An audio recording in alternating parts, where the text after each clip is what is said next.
Start. Hi friends, രൂപേഷാണ്.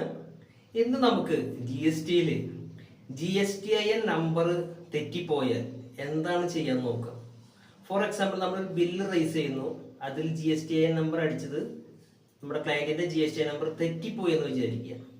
നമ്മൾ GSTR1 എല്ലാ മാസവും 11-ാം തീയതി ആണല്ലോ നമ്മൾ ഫയൽ ചെയ്യേണ്ടത്. അതിനു മുമ്പ് നമ്മുടെ കണ്ണിൽപ്പെട്ട് നമുക്ക് മനസ്സിലായി GSTIN നമ്പർ തെറ്റിപ്പോയെന്നുണ്ടെങ്കിൽ സ്വാഭാവികമായിട്ട് സുഖമാണ്, ആ ബില്ല് നമുക്ക് ക്യാൻസൽ ചെയ്തിട്ട് പകരം പുതിയ ബില്ല് നമ്മൾ എന്ത് ചെയ്യണം, ഇഷ്യൂ ചെയ്യുക. കറക്റ്റായിട്ട് GSTR1 എന്ത് ചെയ്യുക, ഫയൽ ചെയ്യുക, നോ പ്രോബ്ലം. ഇനി GSTR1 നമ്മൾ ഫയൽ ചെയ്തതിന് ശേഷമാണ് നമ്മൾ അറിയുന്നത് ഒരു എറർ ഉണ്ടായിരുന്നു, ഒരു തെറ്റുണ്ടായിരുന്നു, GSTIN നമ്പർ മാറിപ്പോയി എന്ന് മനസ്സിലാവുകയാണെങ്കിൽ 3B നമ്മൾ ഫയൽ ചെയ്തിട്ടില്ലെങ്കിൽ നമ്മൾ അതിന് ഇടയ്ക്ക് GSTR1A ഇത് കറക്റ്റ് ചെയ്യാം, നോ പ്രോബ്ലം.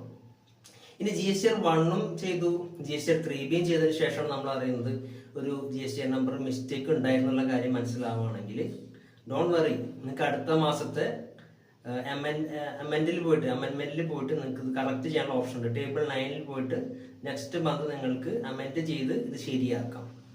ഇനി ഒന്നും അല്ലെങ്കിൽ നിങ്ങൾക്ക് ക്രെഡിറ്റ് നോട്ട് ഇഷ്യൂ ചെയ്തിട്ട് പാർട്ടിക്ക് റീഫണ്ട് ചെയ്ത് കൊടുക്കാനുള്ള ഓപ്ഷൻ ഉണ്ട്. സോ അങ്ങനെ തെറ്റ് പറ്റിയാൽ നിങ്ങൾ ഫ്രാൻറ്റിക് ആവാണ്ട, അത് ചെയ്യാനുള്ള കറക്റ്റ് ചെയ്യാനുള്ള ഓപ്ഷൻസ് GSTയിലുണ്ട്. ബട്ട് ബി അവെയർ, കാരണം നിങ്ങൾ കറക്റ്റായി ചെയ്യണം, അല്ലെങ്കിൽ അതിനുള്ള ഫൈനൊക്കെ വരാൻ സാധ്യതയുണ്ട്. ചെയ്യുമ്പോൾ അത് കറക്റ്റായിട്ട് ചെയ്യാനും കൂടി, ഡിസിപ്ലിനായിട്ട് ചെയ്യാനും കൂടി ശ്രദ്ധിക്കുക. GST പറ്റി കൂടുതൽ അറിയാനായിട്ട് ഞങ്ങളുടെ യൂട്യൂബ് ചാനലായിട്ടുള്ള KP Tax India സബ്സ്ക്രൈബ് ചെയ്യൂ. Thank U.